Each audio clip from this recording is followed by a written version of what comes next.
Welcome to Toxicology, brought to you by Recovery Unplugged, the place where we talk about all things substance abuse, recovery, and mental health, with guests offering varying perspectives and viewpoints. Hosts Joseph Gordo and Jason Cabello share about their addiction and recovery and other serious subject matter through lighthearted yet candid conversation.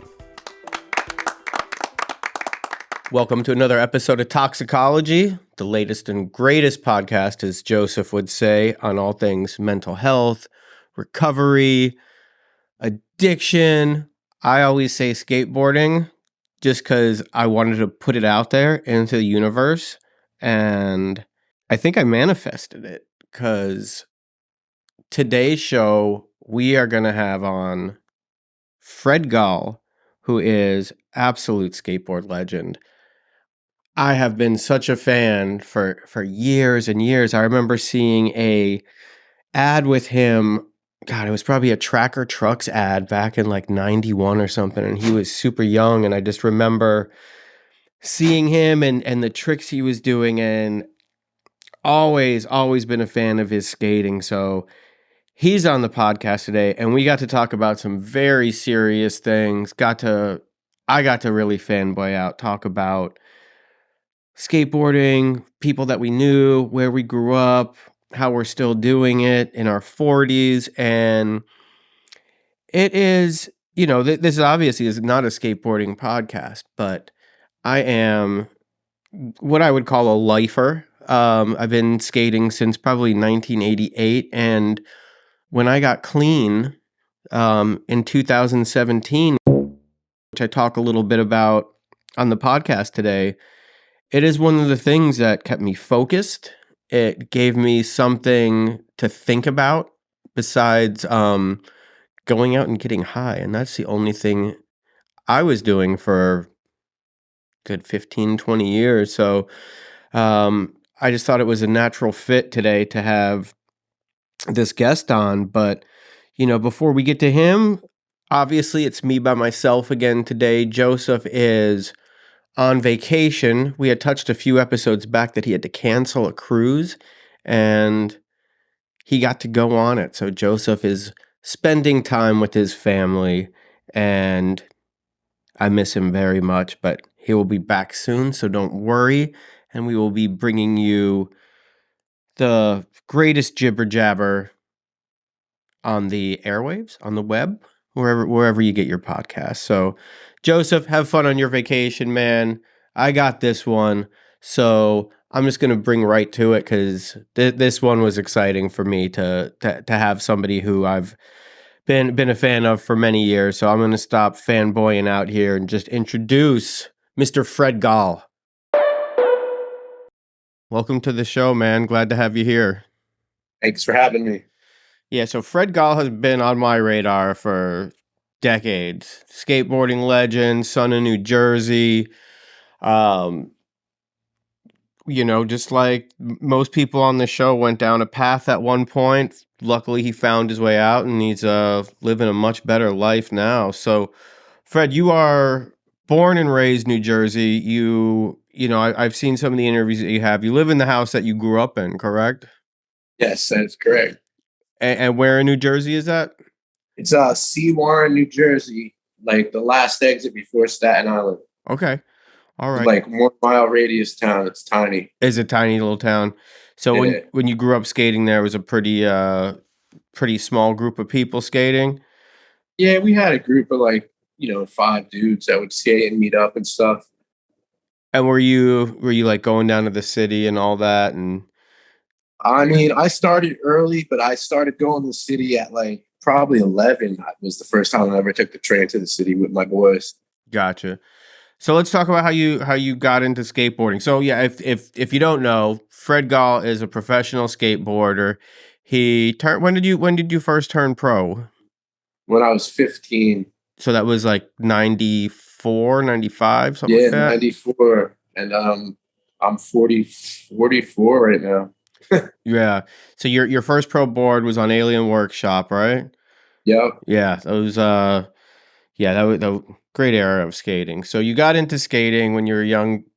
When did you realize that you were kind of progressing maybe at a faster rate than like the friends that you were growing up with? I mean, I went to the first demo I ever went to. Mike V was there. They had like all this wall ride stuff and like crazy obstacles. And I was able to see what you could really do. So I got obsessed with it, you know? Yeah. And then there was this skate shop, ADC Skate, and the owner was like, "Yeah, you should enter some contests." And I think I got fourth place in the first one. I think Mike Cardona won that one. Oh, But and then I started winning like everyone I entered for like years.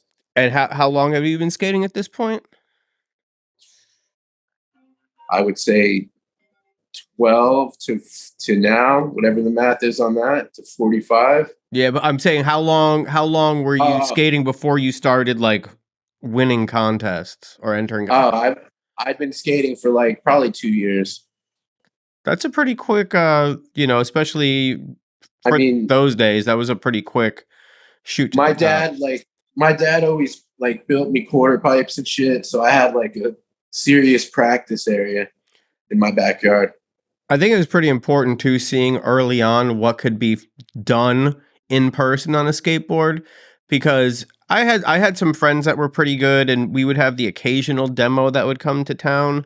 I grew up in North Miami and all around South Florida, so I didn't really see too much really good stuff except in the magazines and on videos, and there's kind of like this fantasy element to it, like, oh, these are only dudes in California can do stuff like that. And when I first started seeing the stuff in person, I think it helped me progress a little bit more. Not like I ever progressed to the level that you're at, but seeing it in person, seeing it could be done, and then kind of being part of that, I think really helps you progress a little bit more, know that it's possible, maybe even motivate you a little bit more.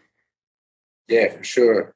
So I mean, go ahead. I I used to just go jump off mailboxes all day to try to bowl this high and shit, jump off cars. Yeah, yeah, I saw Thrashed when they were doing like the acid drop. The daggers are like doing the acid drop. I was just like, okay, so I'm just gonna roll off of anything, and I, Yeah, yeah. I think I still have like heel bruise because of that. I could probably attribute that to my plantar fasciitis, and I got to roll out the feet every time I go skate now. Oh yeah. My So body's go ahead. now you have some injuries still. You got some. That's actually what led me into drug. I mean, I've always do you want to talk do you want to go into the drug thing right away? Yeah, let's get a little bit more. Let's paint the picture leading up to it. But yeah, for All right. sure, we're gonna get into that. So I'm imagining you were kind of the younger guy in the crew, right? Yeah. How much? So if you're, because I mean, I've seen video. I remember when like Eastern Exposure came out. You were in your early teens at that point, and you're skating with like Ricky Iola, who was probably in his early to mid What? 20s, right? Yeah, yeah. So you're hanging out with dudes who are drinking, smoking weed, doing whatever. How old were you when you started getting into that? Probably like 13.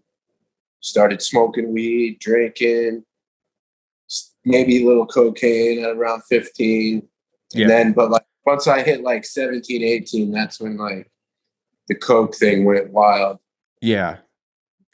Yeah. So fun fact, I partied with you back in the day in Miami. You had come through Miami with our mutual friend Harif, who was Harif Guzman, Yeah. street artist, famous artist. This guy, we ran into each other at some club in Miami, one of the bigger clubs in Miami. He was out there. It might have been like for an Art Basel thing or something. And Yeah. I hadn't seen him in a long time, and you were there with him, and we were probably up till the next morning with that. But yeah, he's from New Jersey too. Yeah. Harif. I guess you knew him from when you were younger, right? Yep. Yep.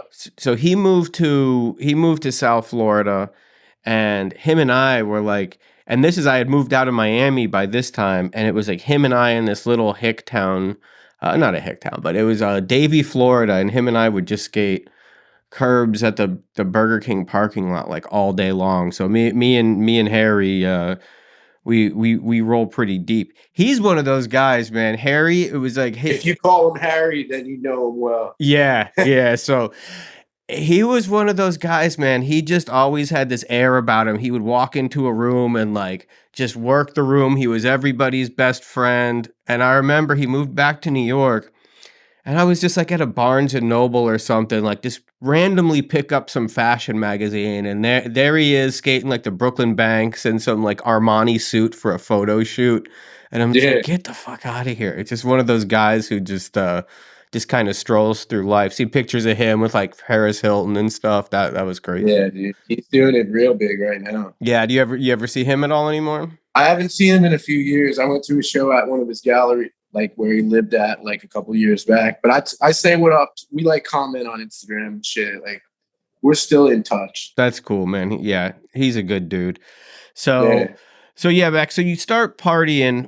When do you notice that like you're not feeling your best sometimes maybe the day after? Did you start going hard, or did you start going kind of easy and gradually work your way up to it?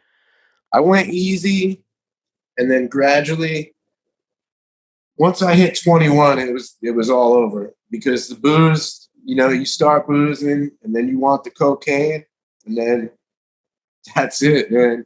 And then I had a girlfriend, Karen, who got to a horrific car accident. So she had painkillers all the time. So I would go on like a skate tour and have her fucking FedEx me like 10, 15 Vicodin, like a little care package. But back then, I would take them and I would be good. You know what I mean? I never like felt withdrawal or anything. I didn't know what that shit was. Yeah. You weren't taking enough of them to really get a habit, but you liked them. Yeah, I loved them. So I had access to like a lot of shit for a lot of years, and I would go to straight. I would pick a country in South America to go skate just to go do their cocaine. That's see that's a pretty charmed life. That's a problem that not everybody has, but it's hard to imagine if you don't know the lifestyle that you were living. So you're a paid professional skateboarder. And Uh, yeah, and everything the dime is picked up. your companies are paying you to go on trips. You don't really have this thing over you where partying. My my problem isn't bad enough to stop me from getting up and performing. Right. So Yeah, all you need to do, because I mean, were you much of a contest skater? Were you skating pro contest at this point, or were I you doing more I would videos and I would photos? skate him. I would skate him, and then I would just skate him for fun, and then focus on videos and like magazine interviews and stuff. So yeah, for those of you who don't know, if you're a pro skateboarder, it's not like you have to go and show up at the X Games to get a paycheck, especially at this period. Early 90s, there wasn't a ton of money in skateboarding, but they'd send you pretty much wherever you want to go because you're doing videos, you're taking photos, and that's how you're getting paid. And people want to party with you. It's almost like being in a band. You show up somewhere, people want to skate with you, they want to take you out at night, they want to show you the best time of their city, and pretty much give you like the rock star treatment, right? Oh yeah, dude. People still want to fucking give me drugs and party with me when they see me, and I'm Yeah. like, no, good man, thanks. Yeah. Was that tough in your I don't want to skip over how you got to where you are today, but in your early sobriety, was that kind of a did you have to kind of sit back a little bit and be like, I know I'm gonna get the offer if I go somewhere. So The toughest time I had was I was like probably 3, 4 months out of rehab, and Matt Price did that magazine completely of me, and he had a huge fucking show in New York City, and Jankum sponsored it, and they made 40 ounces and shit, and it was like, dude, I was like in it, right in it, and I was like, dude, we got to get out of here, like. yeah. Yeah, people wanted me to fucking party with them hard, man. And I was like, dude, I can't handle this. Let's go. But that was like the worst time. And like, as far as the alcohol goes, I haven't had a drop of drink in like almost 5 years. And like, I haven't even had the urge really. It's Right. crazy. That's good because I mean, you seem to be because I remember seeing some photos of you or video clips of you in the years that were kind of in between, and you weren't looking so healthy. You were, looking a little alcohol bloated and a little bit tired, and what was there a point where you would like see things of yourself and say like, Oh man, I gotta get my shit together. Mm, yeah, I guess there was a time when I felt a little bloated and I had this photo with no shirt on and I was kind of bummed on that. But it's what the heroin is what really fucking makes you look like shit. Yeah, yeah, you, like, lose the color in your skin, you get gray and everything. Like, Yeah, your eyes sink in super deep. yeah, oh man, I got some photos of myself that I saved on my phone because I thought I looked good, and now I look back on them, and yeah, my eyes are completely back. I can only keep my eyes open, like, maybe 3/4 of the way, and it was just, and I thought I was fooling people, you know? Yeah, you think you're doing great. If you ask someone who knows fucked up if they're doing good and they say yes, that means no. Yeah, yeah. I mean, there's such this thing where you're, like, trying to keep up appearances because you don't Like want. you think you're really fooling people. Right. So we'll go back a little bit. You're partying pretty hard. You're getting flown around the world doing stuff. Your pro career is doing well because I don't think it ever really stopped for you because you're also kind of a personality in the skateboard world. You know, like it must have been tough, like I said, because you show up somewhere and everybody wants to party with Freddie. Well, where'd you get the name Uncle Freddie from? I don't even know, man. Someone just started calling me. Yeah, but that, people just knowing you like that, knowing that you like to party, that I'm sure that it made it tough. So when was the first time that you had to take yourself out of it and try to go to treatment or try to dry All right. out? So basically, I hit 36 years old and stopped getting paid completely from all my sponsors. Done. One day, shoe company done, everything done except for like OJ Wheels or something. And I was living in New York, and I'm like, fuck, man, what do I do now? I've never had a job in my entire life, like ever. And my boy's like, I'll start you at $20 an hour at set design. And I started working, getting my shit together. And then I was hammered and I was bombing the Williamsburg Bridge. And there's these huge cracks. And I was like leaning forward, pushing my ass off. And I hit the crack and I broke my fucking hand completely in half right here and got knocked out. And I woke up and these people are like, dude, are you all right? You hit your head really hard. I'm like, I'm good. My hand is fucked up. So they ended up having to put pins in it and all this shit. So they started giving me like 120 Percocets, 10s, Yeah, like multiple when it was like when they were giving them out like crazy. yeah. So I'm The fucking big bottles of them too, right? yeah, I'm eating like 6 at a time. I'm like loving it. You know what I mean? Like it's a good feeling, man. And this But is essentially 1 week after you got some hard news about your skateboarding career. yeah, but I'm like, I'm just like, I was already into pills, so I just had access to more of them now. And for So now cheaper. for basically free. Yeah. So that goes on for about 6 months. That runs out.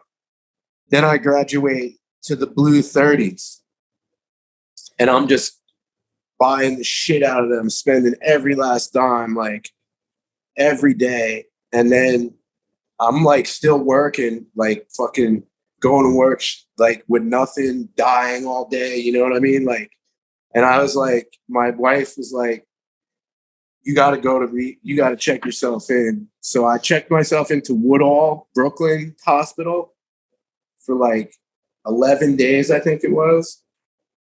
That was the first time. Got out, did the same shit right over again. And, kept working in Brooklyn for a long time, kept it up, was able to like maintain like what do you call it? Like a responsible drug addict, I guess you could say. Functioning, yeah. Functioning drug addict. Yeah, that's what I'm trying to say. So that lasted for a while. And in the meantime, my mom has been a heroin addict for years. So she's in Jersey. My grandmother dies. I have a paraplegic uncle that my grandmother was nurse for years. Okay. So now my mom takes over her her job. And I'm like, my wife leaves me. I was smoking a bunch of crack and like really, really, really in a bad place. So I moved back to help my mom and started doing heroin with her. Okay. Now, did she have a habit when you were growing up? Is this something that you dealt with your entire life with your mom? Not my entire life, but since my like late 20s or like 25 maybe. Okay, that's kind of a, like for me, drugs were always around my house when I was a kid. Like Oh yeah. my parents were in it. So it's this thing where it doesn't seem like I'm not scared of it because I see it all the time. It's not like, like the Nancy Reagan just say no and, it's just this horrifying thing. It's like it's what my parents did and they were pretty successful when I was young, and then my stepfather died, the success and the money went away, and then the drugs stayed. So getting to see that, like the dark side of it with your parents, you would think that would, for most people that might deter you from doing it. Because I didn't get started till I was in my late 20s either, like you were saying with your mom. So what was that like seeing when your mom started kind of slipping? When I first caught her with needles, I would fucking flip out. You know what I mean? And try to. I didn't know what the drug was all about, so just trying to yell at somebody doesn't work. You know, like I didn't understand withdrawal or any of that shit. But sent her to rehab like 3 times. Just came back and did the same shit. Okay. So you And then go ahead. so I was gonna say you move in with your mom. The family's going through some crisis. She has a habit. You're on a decline. What's life like at that point? It's fucked up. I'm like riding a bike to get drugs every day, far as fuck, for me and my mother. Um, and then she gets busted, right? So the cops are on her and she can't go to jail because fucking she has to take care of my uncle. So she's in some shit, you know what I mean? There's detectives all over the place and like watching us and shit, watching me make the runs. Like, I don't know how I'm not in jail. But so then I got fucking sick and tired of it. And I reached out to Brandon Novak to try to get help. Bam actually helped me reach out to him and like they got me in on a sponsorship Yeah. to a real nice one. I think it was like Sharonville, Pennsylvania or some shit. Does that sound familiar? Yeah, that area has a ton of rehabs out there. And so my mom came to visit me on day 11 and she gave me a bag Oh shit. and I did it. And that night in group, I was like extra talkative and like In a blah, blah, great blah, blah, in a great telling, mood. telling stories and shit. And I'm like never saying shit. And he's like, yeah, I want you to piss for me later. Hmm. I'm like, oh man. Kicked out the next day, left at the train station with $50, immediately bought heroin, fucking panhandled for like 12 hours, bought more heroin, was stealing liquor from the liquor store, just went all out. Yeah. And then this other kid got kicked out and bought me a bus ticket back to Jersey. And I had a train ticket in my pocket from Newark to home. So I got to my train station and walked home and just showed up and continued to do that shit. But while I was in the rehab, I was like telling them, you know, my mom's an addict and I really want to give her help. But in my head, I knew she wasn't going to live for another month. I knew it. Like, I was like, I thought she was going to die. I thought she was going to die when I was in there. Hmm. So fast forward, that goes on. And then one morning I just wake up to my my stepdad's like, Freddie, your mom's dead. I'm like, what? I run in the fucking room, pick her up. She's got a needle in her arm. She's fucking done. She went out at night and like no one was there. She just slowly died through the night. That's when it clicked. I got to get sober. And you're how old at this point? This is 2017, I believe. Okay. Yeah, So it is. so this is we can I assume that it was fentanyl? Yes, car fentanyl and fentanyl Yeah. was in the autopsy. Yeah, that was, those years, I got clean in 2016. So I had gotten a couple of bags here and there that had fentanyl in it and like put me right out. Yeah, And then when I'm getting clean, I'm going to treatment. Everybody who would go out, it seemed like they didn't even have like a relapse in them. They like they just died. pick up and die, and that's it. Yeah, And it was insane because, I was in South Florida during the whole oxy pill mill thing, and people were like truly overdosing where you're just taking like 30s a day or something like that. And, you just kind of fall asleep and never wake up. But with fentanyl, it was just killing people instantly. And, God. and just, I mean, if I went to treatment, so say I was there 30 days, I probably had 90 people that were in the group coming and going. I would say there's probably maybe 15 to 20 of us left. It was just Yeah, taking that many people out at such a crazy, the speed of it was just insane. Like every time you would turn on Facebook or something, you would see another post that, somebody else was gone. dude, skaters are dropping like flies, and a lot of them, I know because I know the inside scoop. Right. It's drugs, Yes. Yeah. Yeah.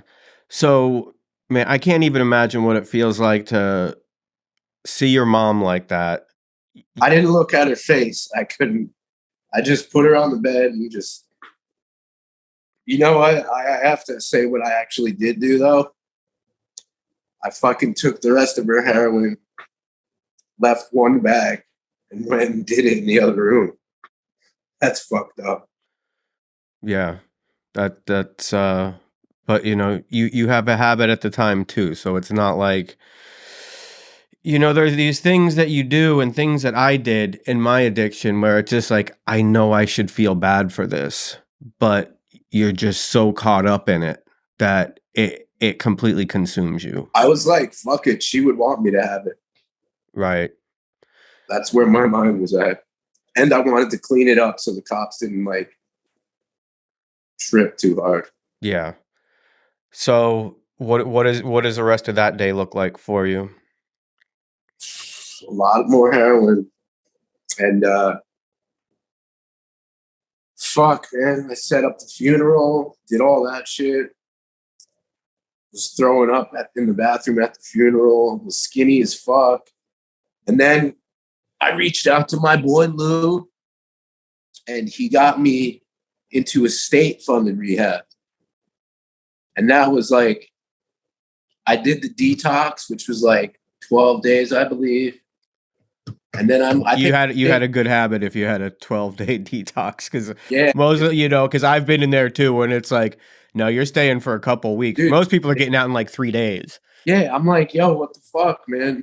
I'm like, and then they put me in the shit, and I stayed for like 16 days, and I was like, fuck this. I could do this shit at home. I'm good enough, which I wasn't. Right. But I went home and I stayed in bed for like a fucking week, and I seriously didn't feel bad. I didn't feel right for like 3 months. Yeah. Yeah, especially, but you might have escaped the whole because when I was doing Suboxone, I was going off and on Suboxone for a while. The detox of that alone, I mean, it's not like you're. Oh well, they put me on that shit in the rehab, and I detoxed off that, and I've also detoxed off methadone, which is no fucking fun either. Oh yeah, that's the tough one. That's the. And I'm just gonna mention that I've been sober for 4 years, or how my sobriety date was like January 23rd, 2018, I believe. But in between that time, I'm a professional skateboarder. My body is fucked up. I'm constantly in pain. And I did relapse slightly on the blue pills. Mm-hmm. And like, people noticed immediately, you know what I mean? Yeah. So I couldn't play that card for very long. And they were the fucking pressed ones with fentanyl in them. Oh shit. Yeah, so but I got through that, which was not fun either. And you did you fall out on them, or were you just Oh, I fell out in the shower. My girlfriend found me. I crashed my car. I fucking yeah. So then what was the final one? Because I mean, you went through your detox after treatment, and to anybody who doesn't know, who's never been to a state or county run treatment facility, it's essentially like being in jail, Yeah, it except you sucked. could leave whenever you want because you're getting people in. And this system was pretty fucked up because I went to the same treatment center 19 times before I went to Recovery Unplugged. Yeah. Before I went to Recovery Unplugged, where I finally got clean. 20 times I had, 20 times in treatment, but the one that I went So to like 19 times, the state funded place or county run place, like you'd be in there and there'd be dope boys they'd send them to this drug program to stay out of jail. So like I'm meeting yeah. people in there who I end up like linking up with and then hooking back up with on the street. So the system is kind of not broken because there's a ton of people who got clean there and they do help people, and the people who work there really do care, but they are just, at least the one that I went to, they were spread so thin. I spent, like I said, 20 or 19 times in that treatment center. And then the first time I went to treatment at Recovery Unplugged, that's who I work for now. That's where I ultimately got clean. Like I spent more time with my therapist in the first day that I spent in like an entire 30-day stay in my other place. So, Oh shit. I found a place that really worked for me. So, Yeah. so anybody who's been to, one of the publicly funded places, it's not like a rehab Dude, that you people see were on bringing TV. the state one I was in, people had drugs in there and shit. Yeah. It was fucked up. So you get out of there, you detox at home, but you're still kind of like, I can do a pill here and there to kill the pain. No, I'm sober for like 2 years. Okay, 2 years you went. And then I get hurt skating bad. And the only thing that fucking gives me any comfort is the fucking pill. Right. So Yeah. and like my body is fucked. Like literally, like I work every day for fucking 8 hours and I'm dying, you know what I'm saying? Right. So I get like on those things again. I'm doing them at work. I'm nodding out at work and shit. Like people are on to me and I just gotta stop. And I just fucking cold turkey, bro. And I couldn't go to rehab because I have to now that my mom is dead, I have the responsibility to take care of a paraplegic man. Okay. I'm like a fucking male nurse, dude. I have to fucking change shit and piss and cook for him. I have like mad responsibility. So I had to be home. Like, right. And, yeah. While detoxing. So you're doing all this stuff while detoxing. And going to work. I think I missed 2 days of work, a Thursday and Friday. So I had the Saturday and Sunday to like try to fucking get better. That's one of those things, man. It's like you go through that. And like, and you got to put on your happy face when you feel fucking like death. Not fun, man. So how long did that one take you to start to feel a little bit more normal? A little bit quicker than the time before? Yeah, way quicker. I don't know if you know what I'm talking about, but you get what I call the zingers. I know exactly what you're talking about. Your head's just like, bzz, bzz, and you're like, fuck, when is this going to stop, dude? When I didn't think it was ever going to stop. Yeah, well, when I would get those is when I would, because it took me, I could honestly say there was a period where I was trying to detox myself where it was like 25, 26 days, and I still feel like shit. And I'm trying to like fall asleep. And I couldn't sleep, and anytime I would start to, I would get those zingers in my head. It was just like this electric shock. You would feel it go down your spine, and it was just like, yeah, that's a feeling that kind of shit you don't wish on anybody. I wish that on nobody, bro. Yeah, and there's nothing worse than a fucking. That's why people stay doing it. They're afraid of the fucking withdrawal. That's what I'm saying, man. If you can go through that on your own with manning up. you know, taking care of your I uncle, going to work. You I had to, had no I had no choice, man. you did though. You did have a choice. I mean, you could have, Become a drug like I didn't want to become a drug addict again and lose everything. Like I have a lot of shit lined up. right. So, but I mean, that's the choice that you made at that point. You're like, I feel like shit. I hope I don't feel like shit forever, but I have to at least try. You know, I can't not go to work. I can't not take care of my responsibilities. And too many people would fuck me up, man. Yeah. Like I just can't do it. Yeah. I've accepted that. I smoke weed. That's it. That's what gets me through the day. Hey, listen, this is, you know, and my opinion was not always like this. Like I am a 12-step guy. So, you know, and I, you know, got clean at places that were hardline NA people who would not consider that being clean. But working, you know, I've been working in the field for a long time. I worked in treatment as a tech, and then now I'm creative manager for recovery unplugged behavioral health, which is, you know, we do all types of therapy. We do depression, trauma therapy, we do substance abuse. Seeing so many people who would get out and die, opposed to saying like, listen, if this person can maintain a successful life and do whatever medication it is, you know, some people will stay on Suboxone, some people will do marijuana maintenance. It works for some people, you know. For me personally, I am 100% abstinent. If I have too much caffeine, I get jittery. It's crazy to think how I used to live my life, and now it's like any chemical in my body is it feels kind of weird. So for me, this is the way that I could do it. But I've seen so many people do it successfully. You're doing it successfully. I mean, the comeback you've made has been pretty, you know, I've followed you as far as like, you know, anytime they put out one of your videos, I'm watching and I see your interviews, and it's so cool that the skateboarding community has been there for you throughout all this. And it all comes down to, man, if I could fucking help save someone's life, let's do it, you know? Yeah. So what do you do? What do you do to help other people? Well, I mean, a lot of people hit me up on Instagram, you know, and ask. So I always respond to them with something positive and like some advice if I have any. Um, I had a guy that I met at a meeting. I moved him into my house. You know, I helped him out. He's clean. Had another guy that was living in a rough situation. Moved him in. He's clean now. Um, I was doing meetings for a long time, but then COVID hit, and then I just went. Just I don't know. I was doing AA because NA. I don't know. I didn't like the hour and a half. That other half hour. Yeah. But yeah, man, I'll do whatever I can to help somebody, That especially just to give the advice. Like, ask. Don't be afraid to ask for help because it could save your life.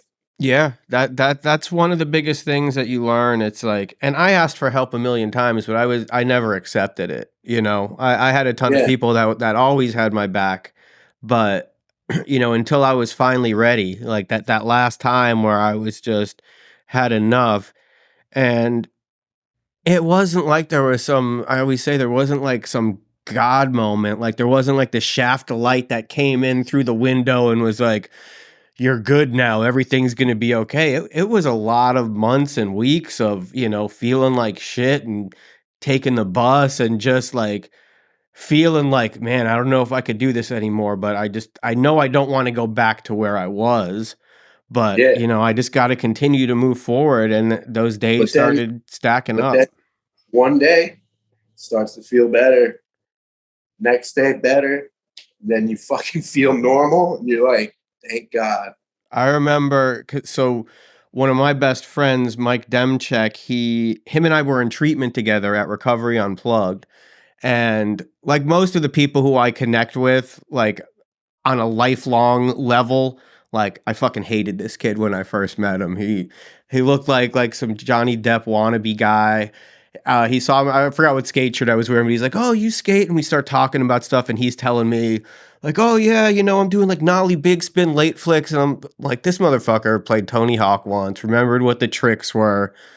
It just rubbed me the wrong way. But then once we got out of treatment, like we went skating, he really could do all the tricks that he was talking about. No way. And like, and he's 20 years younger than me, but we just connected and we started just going to skate parking garages. We were living in a halfway house together and we would just go and skate parking garages at night. And it took me a long time to even get the legs to like ollie up a curb or do shove-its or whatever, but I felt like a kid again. It was so rewarding. You know how what I was thinking when I was coming back from it to skate? I was like, damn, am I going to be able to skate the same without drugs? Like, am I going to be as good? Am I going to feel? And it was just better, Yeah. What was the first time that you went back out and you felt it again? Like you felt natural on a skateboard again? At this Hebrew hideout spot that we had in Jersey. It was a DIY. I went out, I felt a little overweight, and I was like, damn, I gotta fucking, because I put on weight in rehab, and I was like, but I was fucking cruising, and I was like, this is what I love to do, man. Do this. Yeah. Stay doing this. And then I got fucking totally obsessed and did that Thrasher interview where they gave me the cover and put my video part out. And I'm sitting on like a whole DIY part. Oh yeah? Yeah, it's been, I don't know. It'll get out there eventually. Are you still stacking footage? Oh yeah, dude. Come out to Austin, man. We got some sick DIYs out here. Get some clips out here. Dude, I've been there, dude. Austin's great. Yeah, I know our mutual friend Joel Meinhold. Shout out to Joel who yes, thank you, Joel. Shout out, buddy. Put us together and connected us so we could get this done. Joel back to the Miami club scene, man. Me and Joel used to, he's the mayor of Miami. He runs all. You don't want to know what me and Joel used to do. I could guess, man. He's Joel knows everybody in Miami and runs all the clubs, and he would have me host parties for him and everything back in the 2000s. But he's always been a constant, man. He had his struggles, and he's doing great now too. So it's awesome to see people, doing what they do at, And when we were coming up, guys in their 40s, like if you saw somebody guys in their 40s skating, it was kind of weird. Now people are getting magazine covers and putting out parts and turning pro and shit. It's amazing. Joel's energy level is fucking, it's off the hook. I just seen that clip from him, that contest that he threw at Lot 11 in Miami, and he's still skating like the younger guys. That guy's so good on a skateboard. He fucking blows me away every time I skate with him. Yeah, really, really good. Always has. Yeah. So before I let you go, I had a question. My friend Danny G, New Jersey native, him and Bobby Pulio had a couple of questions for you that I wanted to ask. Let me find where that went. Any stories from Brian Blake? Do you know who Brian Blake is? Yes, I do. I skated with Brian Blake at the Brooklyn Banks, probably 1989, and he fucking backboarded the railing and ollied the wall, and that's it. That's my Brian Blake story. And he was my height. So he's one of those guys that was just like, there was lore about him. You'd show up at a spot and hear things that he would do. Yeah. And Mike Kepper was another guy. And then Sean Sheffy. Oh, man. Jeremy Henderson, all the New York. Shut skates guys. This dude named Ducky, Stephen Callis. Fucking, I could go on, man. This dude, Jamal Simmons.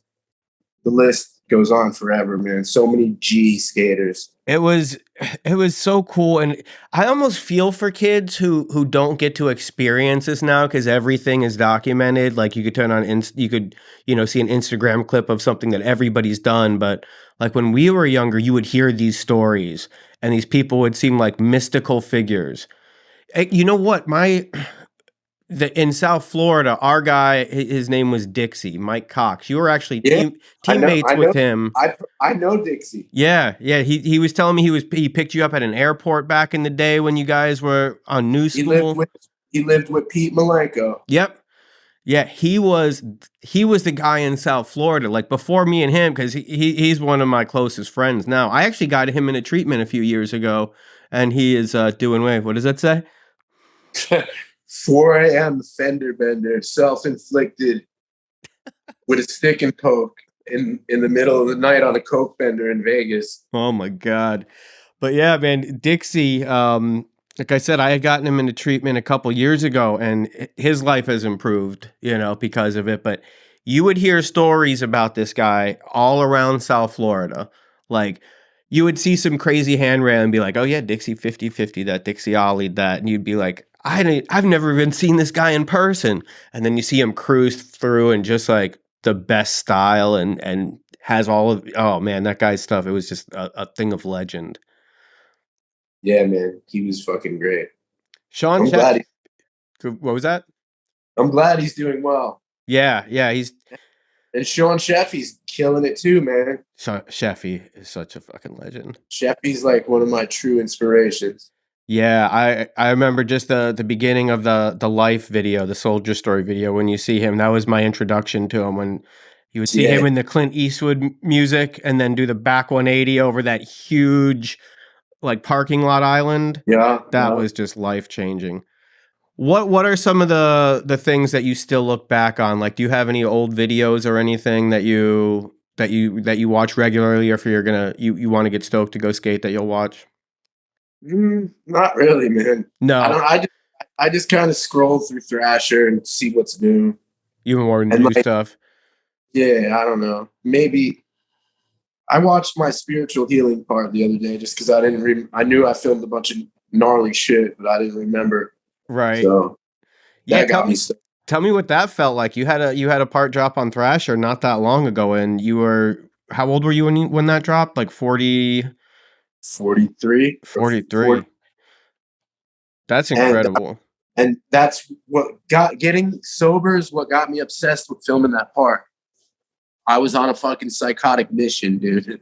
like like getting up at 3 a.m. to sneak into the fucking Roosevelt Island spot, crawling under fences past cops and shit. Wow. Yeah, dude, just to get a skate spot. Are there any new guys who you watch regularly who you really like? What's his name? The new dude, the FA guy. Which one? They got a sick team. He has his own company now. The black dude. What's his name? Just ollied over the Lamborghini, that Yeah, yeah. guy. What? I can't think of his fucking name, man. That's ridiculous. Tyshawn? Yeah, dude, Tyshawn and his crew. And the GX 1000 guys get me psyched. Yeah, those parts are sick. In Austin here, Reese Barton. I don't know if you've ever seen any of his stuff. He skates for Roger. That guy is fucking insane, and one of the coolest guys too. The skate scene out here in Austin is just incredible. Like, I moved out here in 2020 and I didn't know anybody, and I showed up at like House Park, which is the park right around the corner from No Comply Skate Shop, and I just met some of the coolest people who now are like my homies, and it's awesome because you have like the older guys skating the curb on this side, and then a bunch of little kids learning to drop in over here, and everybody just has the same energy for each other, which is really really crazy. Growing up in the 90s and the whole like vibe culture, to see where skateboarding is now, and everybody's very supportive of each other, and it's really cool to see. Yeah, man. There's a good scene there for sure. Yeah. I know the dudes who own No Comply Skate Shop. Yeah, that's definitely a it's almost like a community center too, because it's so close to the skate park. There's always people in there, and a lot of really cool dudes who work there. So tell me a little bit about metal. So, metal skateboards started as a joke when I was probably like 16, I spray painted metal on my grip tape. And I was like, we should do a company called Metal. And my boy Jerry, Jerry Fisher from Philadelphia opened a skate shop called Metal in Pennsylvania. And then that went down or whatever. And my boy Lou Metal started the company. So it's been around for 25 years, but we just recently got distribution through Alien Workshop and Habitat. So it's like a real deal now. But we were doing it on our own forever. Yeah, I'm loving. I'm actually riding the Ben Ray board now on like the mosh pit graphic one. That's a board I'm riding now. Sick graphics, and that you're in the alien, house there is amazing. I'm hyped to be under that roof still, man. After all these years. And what about Domestics? Domestics is still going. That's your clothing company? Yeah, we still got a warehouse. Shit gets made on a daily basis. My buddy Joe Diorsi, my partner, handles it. Cool. So where can people find this stuff? Either online or in like most New Jersey skate shops. Yeah. So or contact me. What's your Instagram? It's Fred Gall 78. Yeah, look it up, man. Give some support to some real cool homegrown skate stuff. That's what I like about it, man. It's like you put your heart into it. Yeah, man, I appreciate that. Yeah. We do have a little segment that we call rapid fire question time. It's rapid fire question time.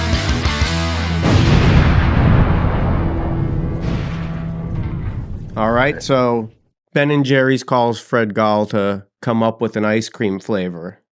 What's in it and what's it called? It's Choco Crunch. It's like a chocolate with the Reese's and like Crunch Bar mixed. Nice. What is one trick that you never want to see again in skateboarding? The donkey flip or the dog flip or whatever the fuck they call that thing where it like flips upside down between your legs. Almost like an illusion. Looks like flip. A hard flip, but it does like this weird thing. They like flick their front foot forward and the board goes like upside down. Okay. I can do it. Or Benihana. Benihana's, yeah. What is your go-to song that'll get you pumped up? Probably like, I don't know, some Waylon Jennings will get me going. I've always been crazy. I got like a crazy music selection. Yeah. I jump all over the place. Well, that's good. And what was the last positive thing you did for your mental health? This interview. Okay, good. I'm glad it was cathartic for you. And what do you say to somebody out there who might not think that they have a way out? There's always a way out. Don't be afraid to ask for help because, like it could save your life. So just suck it up and ask for help. Yeah. What's cool is a company I work for, Recovery Unplugged. We just were opening in New Jersey. There's a treatment center out there called Milestone. Yeah. And we're going in with them and we're opening up in New Jersey right now. So we have locations now in New Jersey. We have Florida. We have Austin, Texas, Nashville, Tennessee, Northern Virginia in the DC area. And we also do online treatment. So it helps a lot of people. It saved my life, man. Because like I said, I had gone to treatment fucking 19 times before. And I was 43 when I got clean. And I didn't think anything was going to get any better. Damn, 19 is a lot, bro. It's a good number, but then you meet people. I meet people who are like 25 years old and they're like, oh man, I've been to treatment like 40 something times. I stopped counting. And I'm like, well, keep coming back, man. Hopefully something will stick. It's like, why go if you know you're not into it? Yeah, so that's the thing, man. Every time I went, at least for me, like, well, I guess your mind is there and then drugs take over. Exactly. Like, and I would finish the programs too. And I'd be like, do all my work and everything and take part in it. But the second I would hit the door, I'd my disease would be like, let's get one more. And then, Yeah. one more is not going to hurt anything. And that one more lasted like 7 years. So from the first time I went to treatment to the last one. So if you have any closing messages, anything you want to shout out, anybody you want to say what's up to? I just want to thank a couple people. Thank you, Joe Dorsey. Thank you, Lou Metal. Thank you, Evan Sturdy. Thank you, Karen. Thank you to my girlfriend, Jill.